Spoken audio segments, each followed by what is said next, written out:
This is Robert Hanley, it's 302. We're going to call the meeting to order. Javier, would you do the roll call, please, sir? Veronica Escalera Ibarra.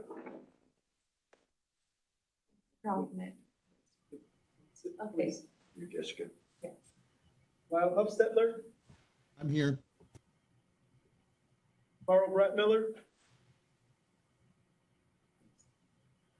Jeff Jordan. I'm here, but Oscar Cervantes is also here, so I'm going to have to bow out soon. Daryl Rogers. Are they talking? Because I can't hear anything at all. Did the meeting start? I'm sorry. Just called the meeting to order, and we're doing roll call now. Can you hear us now? Can you turn up your volume? And we were just communicating with somebody else on the WebEx. Am I the only one having problems hearing? Yes. Okay. So It's a little far, faint. I can't hear anything. Yeah, it's very faint. I'll try joining again. Sorry to interrupt. That's okay. That's quite all right. Hey, you stopped at Cheryl Rogers and she's here? Keep going. Harley I'm Farmer. here. Brandon Ross. Joshua Jeshke. This is Jacob Howard. I'm his alternate. I'm filling in for him. Vanessa Garza. Erica Taft. Thank you, said my name. If that's Erica Taft, I'm here. Bill Hill. I'm present. Allison Hayward. Ryan Flipson. Present. Bert McKell. Yeah. Joey Pollock. Here. This is an older one. We just got. Who do you hear for? Or activated save. Robert Hanley. Here. Karen Bishop. Here. Alicia Spence. Juan de la Rosa. Here. Marcela Diaz-Wells. Here.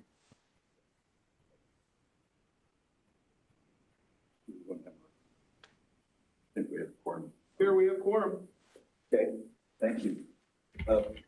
One screen, we can see everybody instead of just two at a time.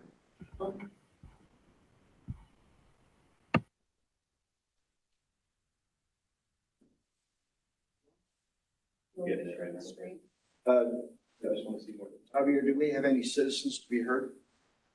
Do you have to sign up, anything? You're gonna have to help them a little bit. Okay, next item on the agenda is item 3. Thank you for the screen. Is the meeting minutes from our March 8th, which, God, that's a long time ago, 2023 ATAC meeting minutes. If you've had a chance to review them, if you have any comments, corrections, or modifications, please identify yourself and tell us what your change is. If there's none, then I will entertain a motion to approve the March 8th meeting minutes in a second.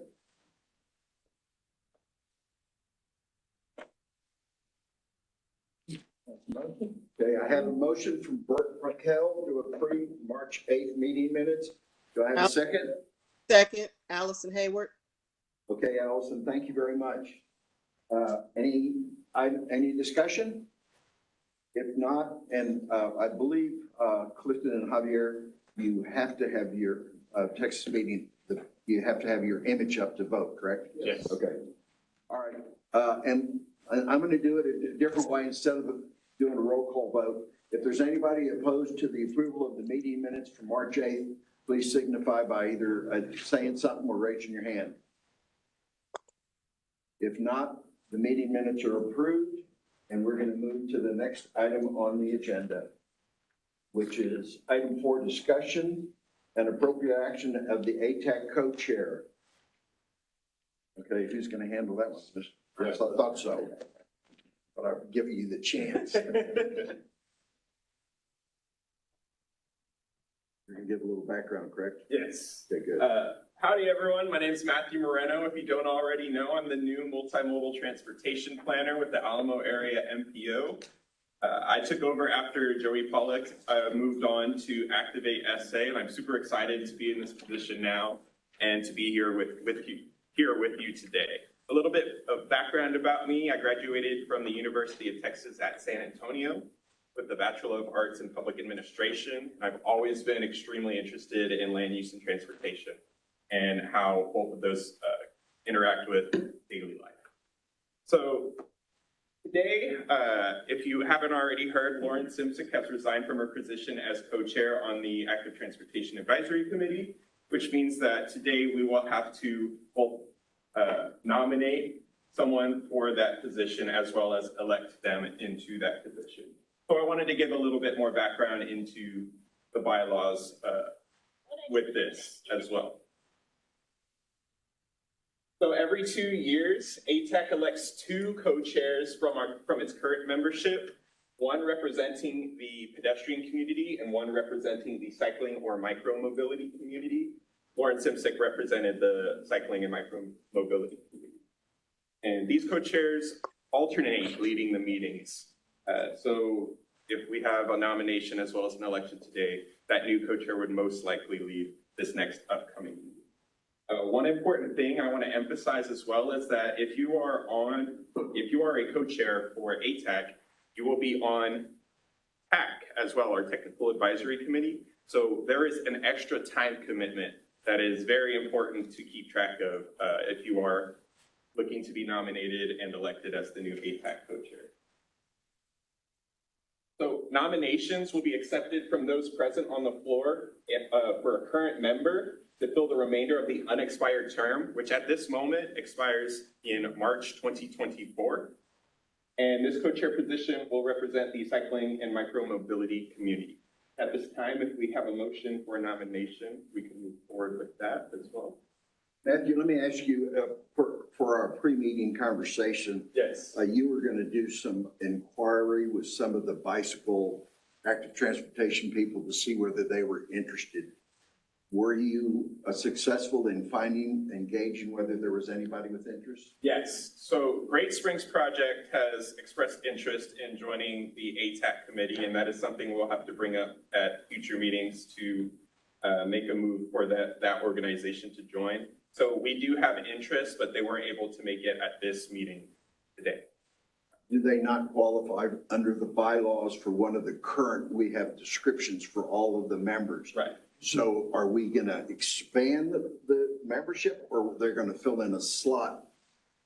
At this moment, it would have to be an expansion. They don't meet any of the current vacancies. It's interesting because we have a lot of different descriptions. Yeah, the vacancies that I have seen would be for Guadalupe, Comal, and Bexar counties. And Great Springs is a regional organization that goes across from here all the way into Campo's jurisdiction. So they don't fit into any specific one of those counties. But wouldn't, because of the Great Springs trails, right, wouldn't they not fit in a bicycle or pedestrian slot? They would fit into either one of those. They would, yeah, be bicycle or pedestrian. Yeah. Okay, so because if we change the bylaws, we have to present it at one meeting to the ATAC. Right. They vote at the next meeting, and then it has to go to Technical Advisory Committee for approval. Right. It seems complicated. If they could fill a slot, it would make it smoother. Okay. If we have a vacancy in a slot, that would be great. Yes, but yes, Great Springs, specifically Kenny Skrobanek has expressed interest in their them wanting to be a part of the ATAC. So. Okay. So we do have a vacancy, both primary and alternate, for both Comal County and Guadalupe County. Okay. Forward. Okay.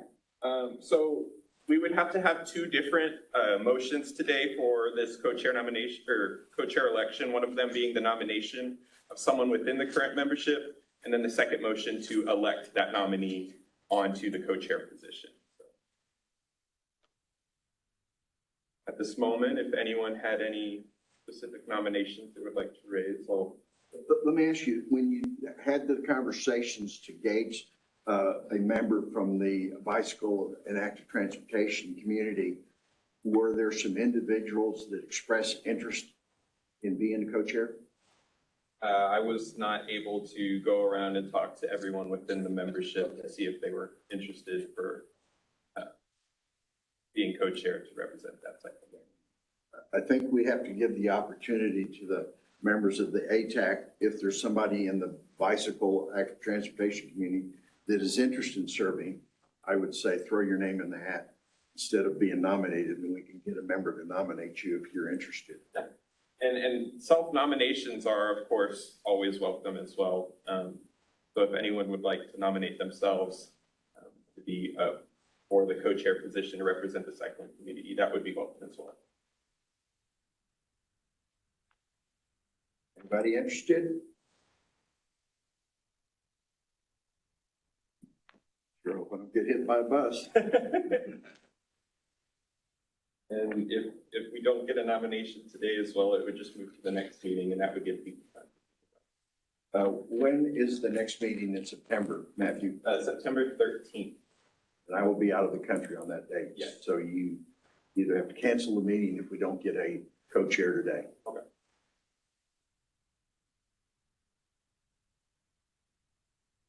Comments from the members of the ATAC?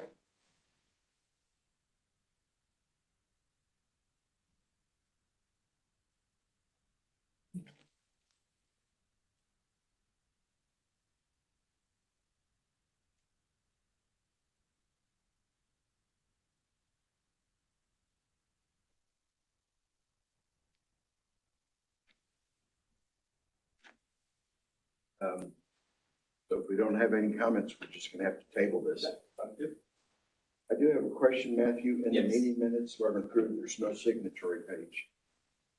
No signatory page? Yeah, like co-chairs. Right. So I've got the meeting minute information, but no signatory page in here. Okay. Document. I can just sign it at the bottom of the blank. Yeah. Got the end of the entire package. Oh, Oh, I see it. Hold on, in the footer.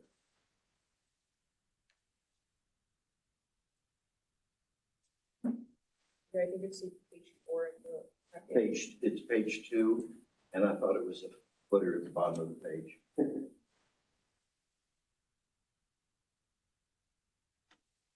Okay, so we've tabled item 4, item 5, presentation discussion on the fiscal year 2025-2028 Transportation Improvement Program, TIP, call for projects. This is also yours, Matthew.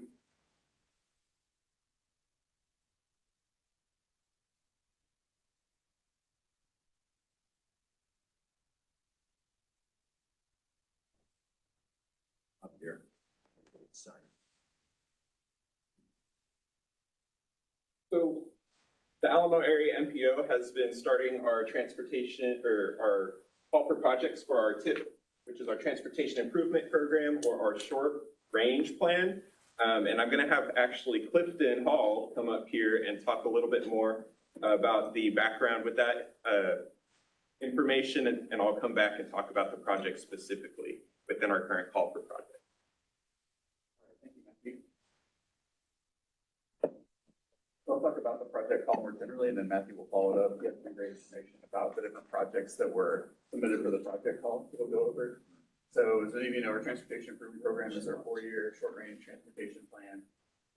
The TIP we're currently developing will cover our fiscal years 2025. Matthew, I'm so sorry. This is Karen Bishop. You were easy to hear, but the current presenter, it's a little bit difficult to hear. I'm not sure if others are experiencing that or not, but it's very difficult to understand. Yeah, Clifton, is that microphone on? This thing. No, no. You just got to speak louder, Clifton. I'll just scream. Okay. So our Transportation Improvement Program is our short-range 4-year plan. The Current TIP that we're currently developing covers fiscal year 2025 through 2028, and we're scheduled to adopt that in May of 2024. The Metropolitan Transportation Plan is our long-range plan. Our current plan goes out about 25 years. We will be amending that plan next year at the same time. I think that slide's on. It's not May 2026. It's definitely going to get amended in 2024 as far as we know. The Transportation Conformity Document evaluates both of these plans to make sure that they will do no further harm to air quality, and that will also be adopted in May of 2024. And it's really based on the Metropolitan Transportation Plan. All right, so again, the TIP covers 4 years. We update it every 2 years in Texas. It's fiscally constrained, which means that we have to have a budget based on the Unified Transportation Plan that the Texas Department of Transportation puts out, and make sure that we're falling within our allocated amount of funding for each year. It's developed cooperatively through our partner agencies. The TIP and MTP must be consistent, or they can't be approved. Especially the TIP cannot be approved. The approval process occurs in 2 steps: the presentation 1 month and action the next. So you will be receiving information. For the ATAC, it'll probably be in March, going over the TIP and MTP is probably the first year about it. The policy board approved TIP that's tentatively due to TxDOT in June of 2024. So once we adopt it locally, it gets submitted through the eSTIP portal to TxDOT. All right, so our federal funding categories, this covers everything that's basically in the TIP. There might be a few other random categories in there, but this is mostly what is programmed in there. The middle row that's highlighted in red, categories 5, 9, and 10, those are the categories that we're looking at for our current project call to program into the next TIP. And so category 5 is congestion mitigation and air quality improvement. And so that only covers Bexar County, because Bexar County is our only non-attainment area for ozone. Category 9 is transportation alternatives, which is the funding category this group will be most focused on. That's specifically for bicycle and pedestrian projects.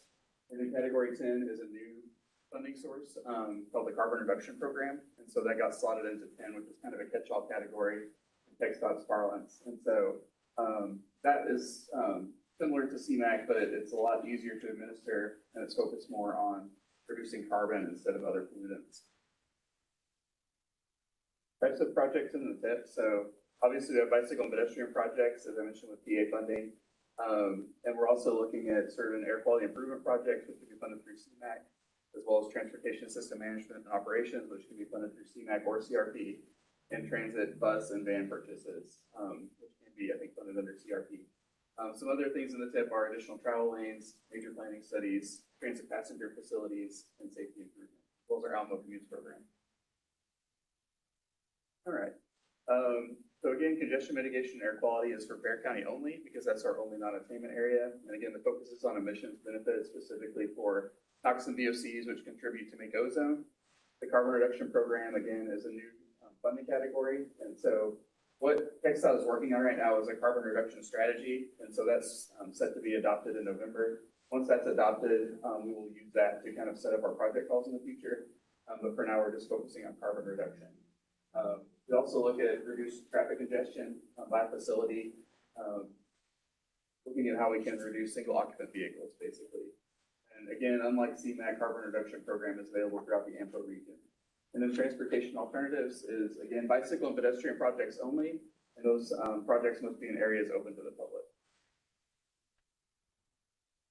And again, just to review, bicycle, pedestrian, projects are eligible for all project call components. We asked specifically for TA because we have a lot of TA funding left over. So we'll be focusing on those. We'll be focusing those into TA. Transportation systems management and operations can be funded by CMAQ or CRP, as well as certain transit projects. We have approximately $54.8 million allocated that hasn't been programmed yet for TA funding. We have approximately $24.1 million that is programmed and $30.7 million that is unprogrammed. With that, I'm going to pass it off to Matthew, and he's going to go over some of the specific projects that were submitted for transportation alternatives. So as Clifton noted, we had about $50 million in TA funds that were available within this call for projects. And we had about $24 million in projects submitted, which means we have a pot of $30 million of unprogrammed TA funds after all of the projects that I'm showing you today. The first project I want to take note of is from Brooks Development Authority. It's for a total request of approximately $9.3 million. I want to note federal share versus total request. Federal share requires that projects applied through TA funds must have a local match of 20%, meaning that 20% of the project will be funded locally. So that total request is that full funding of 100%, but we have to take that out of our allocation when we program those funds. So that's why I have it separated there. And Brooks Development Authority asked for $9.34 million for 7.5 miles of new and upgraded shared paths that connect Salado Creek east of I-37. I'm sure some of y'all heard in the news the new arboretum that they're planning on the south side, as well as the connections to the Salado Creek Greenway that they're planning to make on the southeast side as well. This project is meant to connect Brooks as well as Mission Reach to Salado Creek through the planned arboretum and across I-37. That would be a connection across that interstate and to the Mission Reach trails. Another project we have in the call for projects is from the city of Selma for $1 million, and it's to construct a shared use path under I-35, connecting existing trails that are adjacent to Evans Road as well as at Stage Stop Park. Again, this is another great connection that goes under an interstate, which tends to be a giant barrier for both pedestrians and bikers. The city of San Antonio has submitted a TA project as well for just under $4 million, and it's meant to remove barriers to active transportation at intersections and school crosswalks specifically. It also includes ADA improvements to dozens of locations around the city. City of New Braunfels is looking to reconstruct a green road within the Green Historic District for just under $7 million. We have 4 different images on the bottom of this slide as well, because there are different contexts of Green Road throughout the area. And the top part of each image is the existing conditions, and the bottom part are the proposed conditions. What this project's really looking to do is to make sure that there are continuous sidewalks on both sides of the streets, as well as providing for bicycle facilities when there is available right-of-way. Matthew, let me ask you a question. That there are options on the green project. Is the funding the same for all projects? They see you had options. You're showing different schemes. So the cost. Right. The total.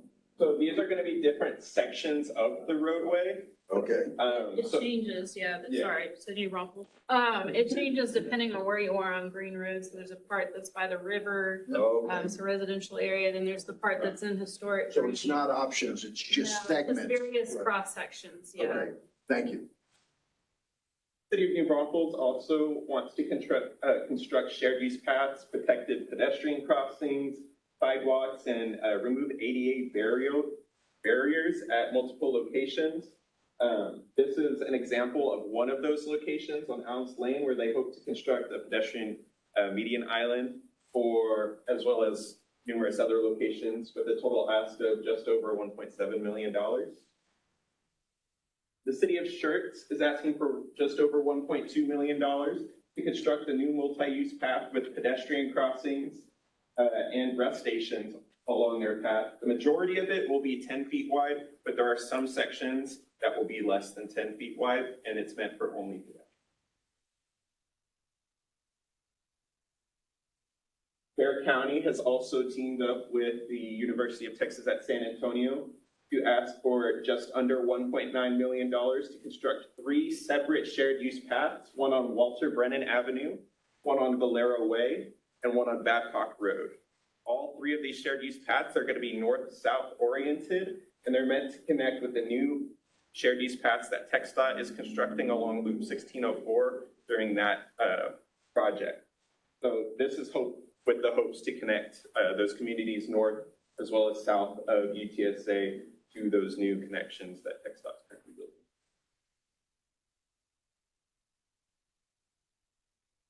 So this slide has a lot of information, but we've talked about it in the past on ATAC before, but I'm going to give you a little reminder since it's been a while.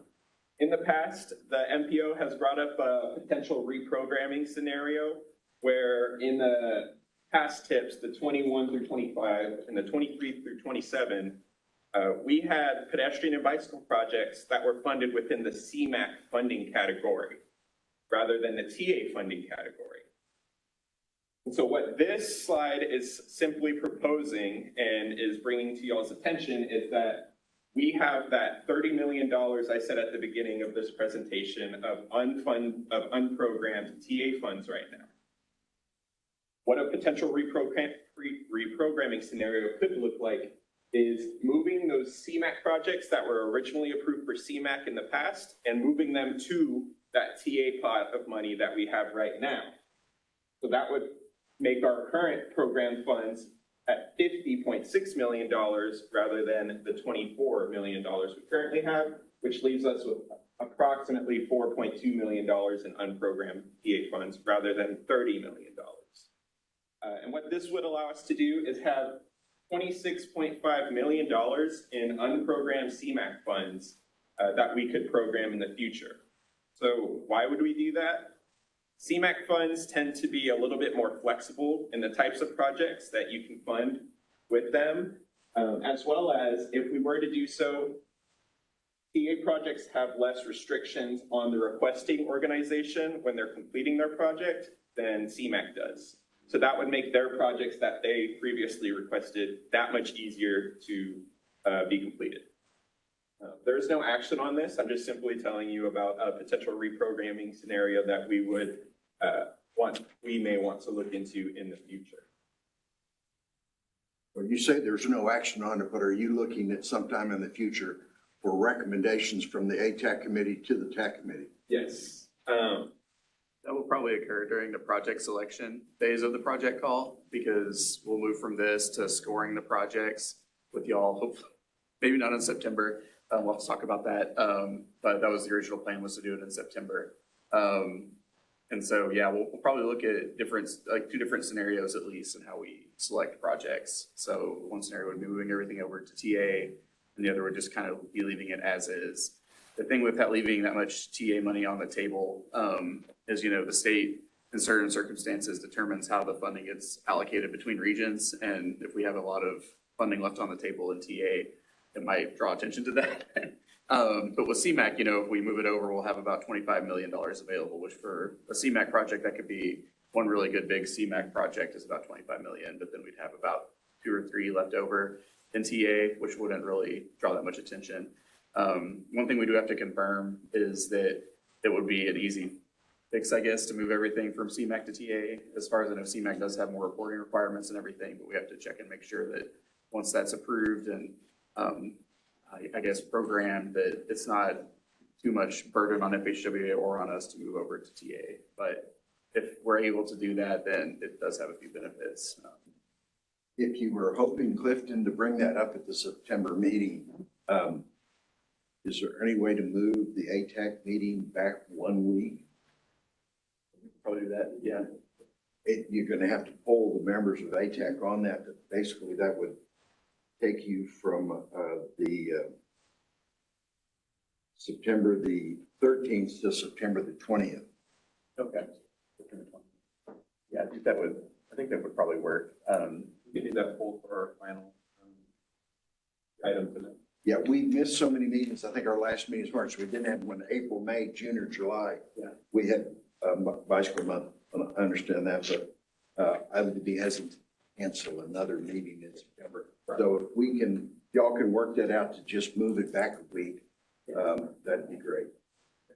Yeah, I think we could probably do that. We are planning on doing a scoring workshop, so we'll probably still have a few agenda items, but it'll be mainly centered around scoring the ATAC. So moving a week back will be. Okay. So we were just kind of discussing the project call schedule. This highlighted section says September 13th. Obviously, we decided that maybe September 20th would be a better option. So we can vote on that later during this meeting. But I just want to give you an idea on where we are in this current project call schedule process. So we've already had project submittals are going to be due in September 1st, and we will have our scoring workshop in mid-September, mid to late September now. October is our main public involvement month, where we will be going to every county in our study area, as well as numerous transit centers to get the public's voice on some of the projects within the current call for projects. And hopefully by May 2024, we hope to have an action to approve the 25 through 28 TIP with our transportation policy bill. Are there any questions about the current 25 through 28 call for projects, TA projects that I presented today?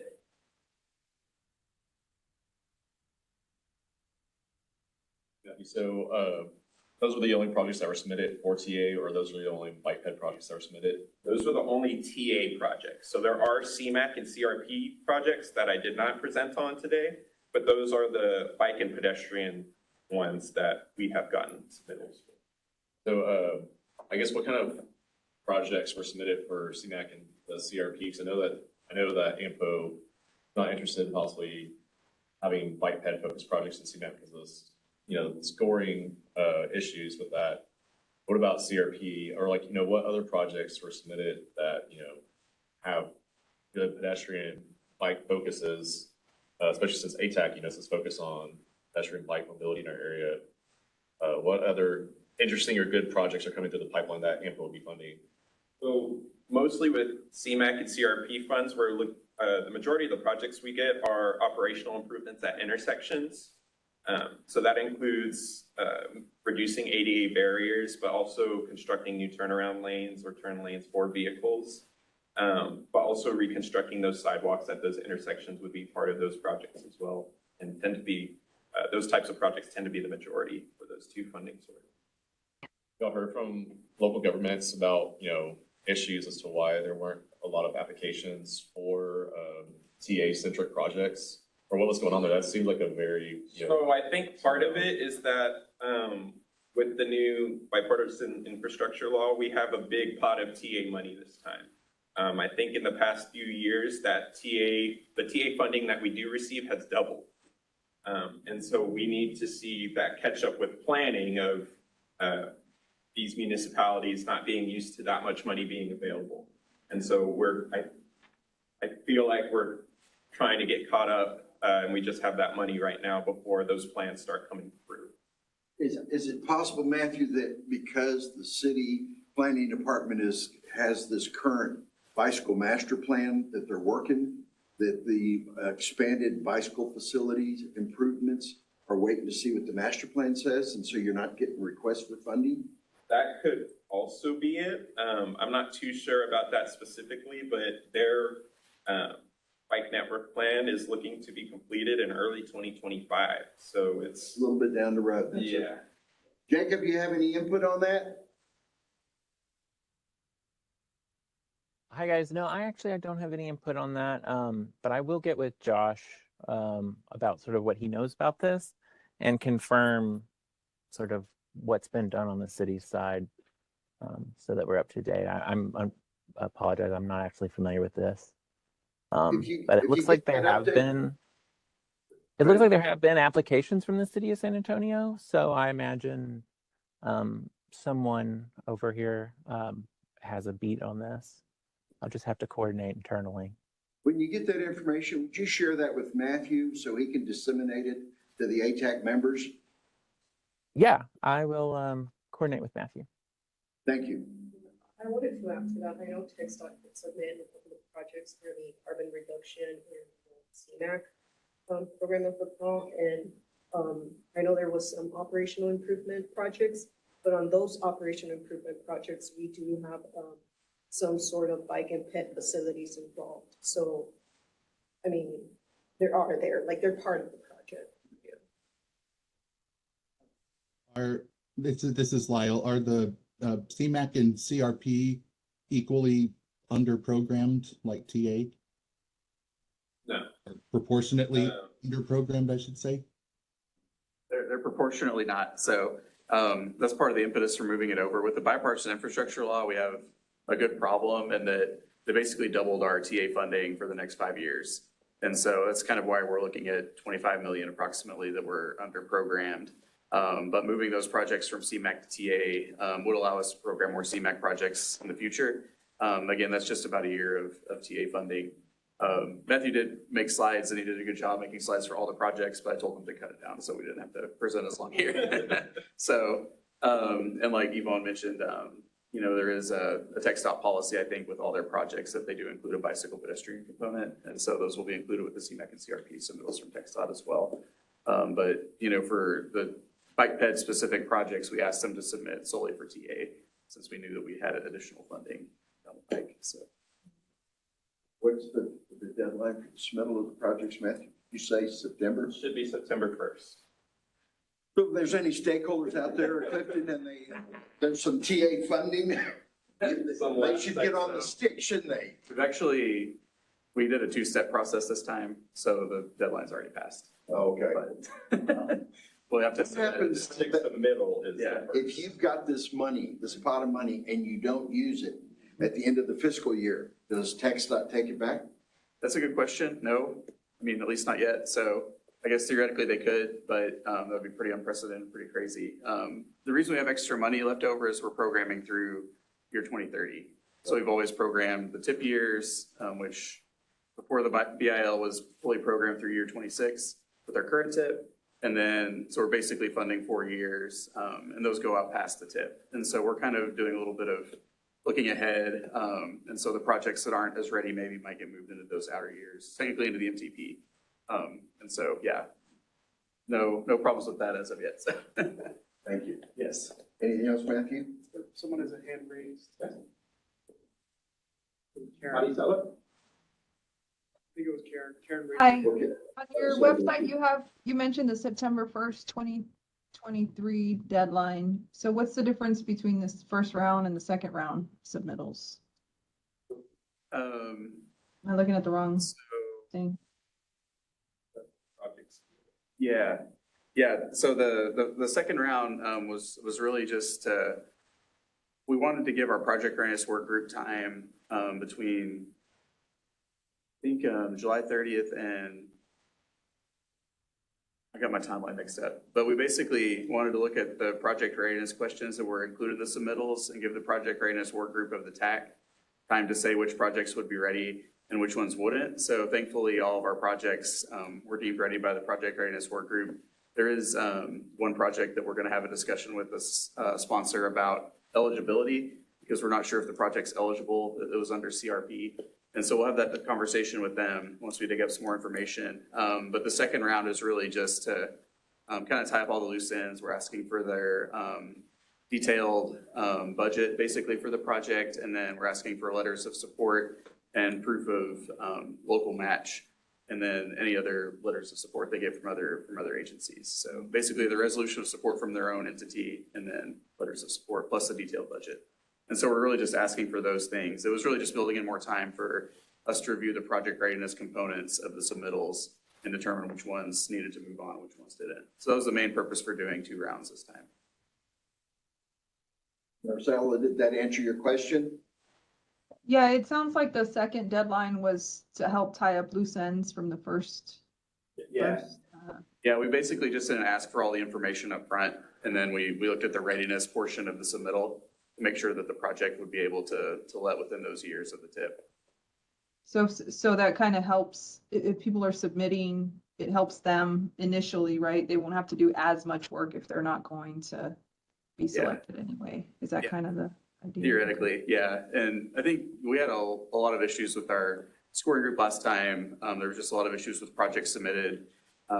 We had a kind of bad set of questions to ask about project readiness. And so people were giving us very wildly varying information about how ready projects were. And it was really hard to sift through it and determine which projects were actually going to be ready in time and which ones weren't. And so this time we wanted to put more of a focus on that. I mean, these are simpler projects typically though, right? Like carbon reduction and CMAC. A lot of times they don't have any construction element. Sometimes they do, but they're a little bit easier to deliver. And so we weren't really surprised that there were no readiness questions, but that was kind of the main impetus. But yes, you're right. We also wanted to give them a little bit more time to develop the additional parts of their submittal. Any other questions? Yes, this is Karen. And this may not be an appropriate question, but I'm going to ask it anyway. Have you all ever received any CMAQ applications for either feasibility studies or actual implementation of better creek to street access for pedestrians and cyclists? That's a good question, Karen. I'd have to go back to our previous submittals and look at that. I don't think you can do feasibility studies under CMAQ, but for implementation, I'd have to look. I know we've had several shared use paths and I guess multi-use trails, like things like that have submitted for under CMAQ and under TA, but I'll have to check. You're asking specifically for CMAQ, Karen? Yes. Okay, we can take a look at that. Okay, thank you. Any other questions? Matthew, thank you. Move on to the next item on the agenda is number 6, and Matthew, don't leave the podium. It's a presentation on the 2023 Alamo Area National Pedestrian Safety Month.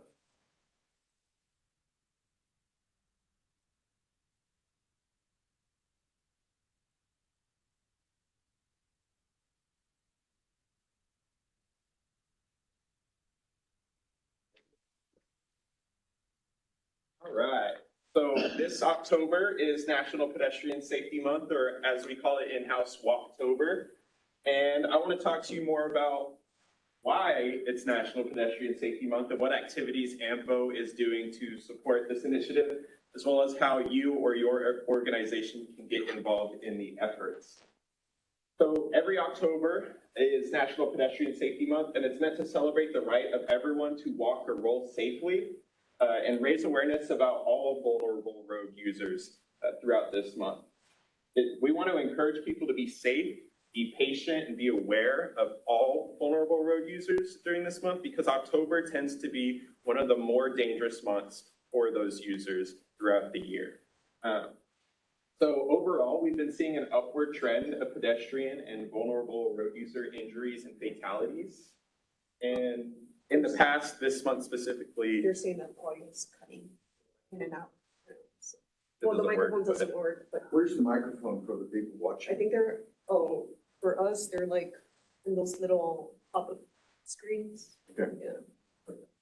I'll speak lower to make sure they hear everything. Loud and slow, Matthew. So this month used to be for pedestrians only, to celebrate their safety and to raise awareness for pedestrians, but it was recently expanded to include all vulnerable road users. So pedestrians, cyclists, those in wheelchairs, micromobility users, and it's meant to show support for their increased safety and for more comfortable multimodal infrastructure facilities. And we want to show our support for this heightened awareness for all of those users. So specifically looking within the Alamo area MPO study area, which is southern Kendall County, Comal, Guadalupe, and Bexar counties, from January 1st to July 15th of this year, 2023, we have seen a total of 114 pedestrians or cyclists seriously injured or killed being on our roadways. 60 of those being pedestrians that were seriously injured, another 19 were cyclists, 32 pedestrian deaths and 3 cyclist deaths, resulting in a total number of 114. That means that of all serious injuries and deaths within our AMPO study area, 16.7% of that come from pedestrians and cyclists.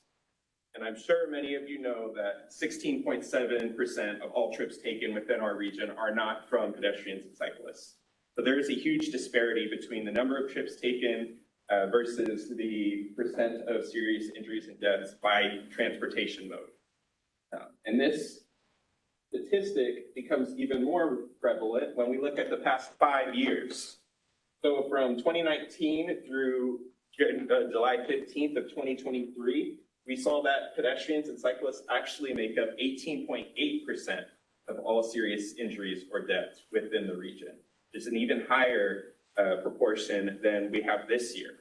You might think to yourself, hey, we're doing pretty good this year. It's lower than the 5-year average. But as we can see from this graph on the left here, the second half of the years tends to be the most dangerous for cyclists and pedestrians As a result of school starting up again and winter coming around, which means that it gets dark earlier, and those serious injuries and fatalities tend to increase as the number of daylight hours decrease. So while we may be under 18.8 this far into the year, it doesn't mean we will be going into the second half of this year. Matthew, can I ask a question? What's national average across the country from the Federal Highway Administration? What percentages? How do we compare against the nation? So I have not looked into that data specifically. I know the national average for number of commuters that commute by bicycle and walking, being a pedestrian, is 2 to 3%. So, and it's even less so in San Antonio. So just that proportion of either 16.7 or 18.8%, we can already see a huge disparity between the number of people who choose to walk or bike being killed versus the number being killed who choose to drive their car. But I can get you those numbers in the future. I was just sort of curious because in the history, back in, you've been on the thing, we had it was 18 or 19% pedestrian deaths. And the byproduct of that is what is called San Antonio Bexar County MPO back then in 2010, 2011. We implemented and hired Tool and Associates out of the Seattle, Portland area or wherever it was to do a pedestrian safety action plan because the national average was about 6 or 7% less than what San Antonio was. And that's why I was asking the question, you know, this organization and the MPO is working to improve bicycle and pedestrian safety. And I'm just curious whether we're making any headway on this. Right. And the ultimate goal obviously is 0. We don't want anyone dying or being seriously injured for simply just using our transportation system. And so that is our ultimate goal, and we would like to move towards that with the future projects that we have. So some activities that we're looking at to celebrate National Pedestrian Safety Month include on October 3rd, we'll be at National Night Out, which is celebrated all over the city of San Antonio. Multiple different neighborhood associations and communities have different celebrations. So we'll be most likely at one on the west side that we historically go to. The next morning on October 4th is Walk to School Day, which is hosted by Safe Kids San Antonio. And we'll be celebrating most likely at Bonham Elementary, which is right next to the AMPO offices, and hosting a booth celebrating kids walking to school. October 14th, Storm is hosting the Camino Verde City of San Antonio Mayor's Greenway Trail event. I was going to add the Mayor's Fitness House is involved in that. So I didn't want to cut you off on the details. So we're still looking to be confirmed with them, but we're working with them at this time to make sure that we'll be able to host a booth at that event as well. By the way, the plan is to be at Southside Lions and MLK. Right. Go back and forth from there. Yeah, so we're still working out which park specifically we're going to be at and what times and everything. So. Yeah, so like Bert said, that's Mayor's Fitness Council is running that. Storm will be involved with it, but it's the Mayor's Fitness Council event. Okay. And on October 28th, we'll be with the Bexar County Fire Department doing the Health and Life Safety Fair. Once again, National Night Out. It's a family-friendly event. And so we will be hosting a booth with educational materials as well as children's activities. We're trying to make it a fun and lively event to where we can talk casually with the community and raise awareness about October being an extremely deadly month for pedestrians and cyclists, and do so by raising awareness. Walk to School Day will be most likely at Bonham Elementary that morning, celebrating all the kids walking to school. We'll be giving out, Safe Kids recently gave us a number of bike bells that we can give to those cycling. And they are also looking to provide us with reflectors that attach to the students' backpacks so that students can be more visible, especially as it gets darker going into the winter. And we're hoping to also host a booth with more children's activities there as well. For the Mayor's Greenway Trail event, It's an event pretty much to promote the use and development of trails for all users. And we want to be a part of that and celebrate what the Greenway Trails have done for our community. So we would like to host a booth at this event with more educational material as well as material that would be safe. For the Bear County Fire Department Health and Life Safety Fair, that's on October 28th, and it's at the Lowe's out in Alamo Ranch on the far west side. It's a huge safety event where first responders teach kids life-saving measures as well as just general insights about safety. So we're really going to be leaning into that safety portion of make sure you look both ways when you cross the street. Drivers, please make sure you're stopping completely at intersections and watching for pedestrians. So we'll be leaning into that safety aspect at that event as well. So if you would like to get involved, we are looking to update our calendar. But if there are activities during the month of October that you would like AMPO to be a part of, host a booth at, and give out educational materials, please feel free to shoot me an email. We would love to be involved in those. Or if you are interested and your organization is interested in joining one of the activities that I have listed already, I would be glad to give you the contact information needed to try and set that up so that we could support some more safety throughout the month of October. Any questions about National Pedestrian Safety Month or the events that AMPO has planned?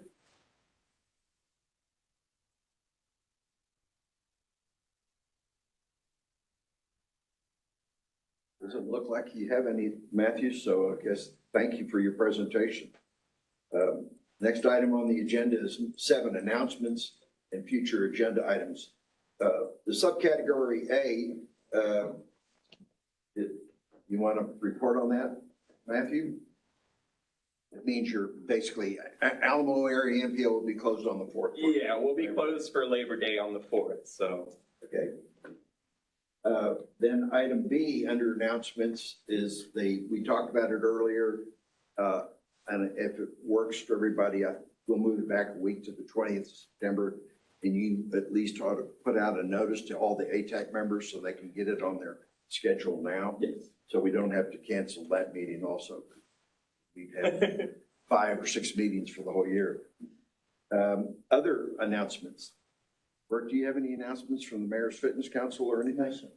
Okay. Anybody else in the room or online have announcements? I have an announcement. So Go this ahead. is from TxDOT. TxDOT has been working on TxDOT has been working on the district bike plan, and we'll be having a virtual public hearing coming up in September 7th through October 9th, and we'll have the opportunity to get comments on an interactive web survey where the public will have the opportunity to comment on priority routes or let us know of any routes that they bike, as well as letting us know if we should make any edits to the bicycle trails tourism example that we have currently.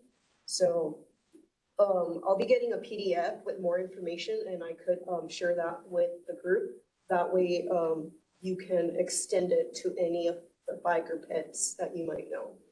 Yvonne, let me ask you a question. As mentioned earlier, I know that the city has been working for a couple of years now on this new update in the bicycle master plan, which is, I think it was done in 08 or 2010. How do you as TxDOT interface with the city so that you're not both doing the same thing? We've been communicating with each other. I know both TxDOT and COSA, we have our own individual technical workshops, and we've both been collaborating in that, as well as I need to share some data with them. So there's conversations going on between us. Any announcements or comments from anybody that's on the WebEx online? Got one for Activate SA. Hey, Joey Pollock with Activate SA, and one of our big projects coming up this next year, we're going to be pushing for a complete streets policy update with the city of San Antonio, and we're part of a coalition, the San Antonio Complete Streets Coalition.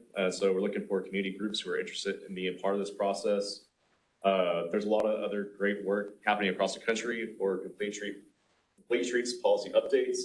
coming locally from places like El Paso in Texas, who recently scored a 96 out of 100 on Complete Street or on Smart Growth for America's Complete Streets Policy Framework. So they actually built off of Tucson, Arizona's work over there. There's a lot of great work going on, and we think San Antonio could really benefit from a Complete Streets Policy update, which could also go in great tangent with the work they're doing for the bike network plan, and maybe some more multimodal planning to be more inclusive for pedestrians and all multimodal users. So that's one of our big projects coming up. We're having a meeting on August 29th, virtual meeting. So if any folks, organizations on the call are interested in joining, let me know and I can send that information to you. Send it to Matthew, let him distribute it. Joey, let me ask you a question. I know it's Activate SA, but does that include Comal, Guadalupe, and Kendall County? Right now, Activate SA is, we're focused on San Antonio and Bexar County. Sorry. Yeah. And future capacity, maybe we can focus on other areas too, but right now it's just me right now as far as staff, so. Because those entities are a very vital part of this organization, Yes. ATAC. Okay. And that's why we're glad to work with our partners like Great Springs Projects and others to help, work together to make these things happen. Hopefully have more projects submitted for the TA call next year, because that would be really great, or in future years. Thank you, Joey. Anybody else have any announcements?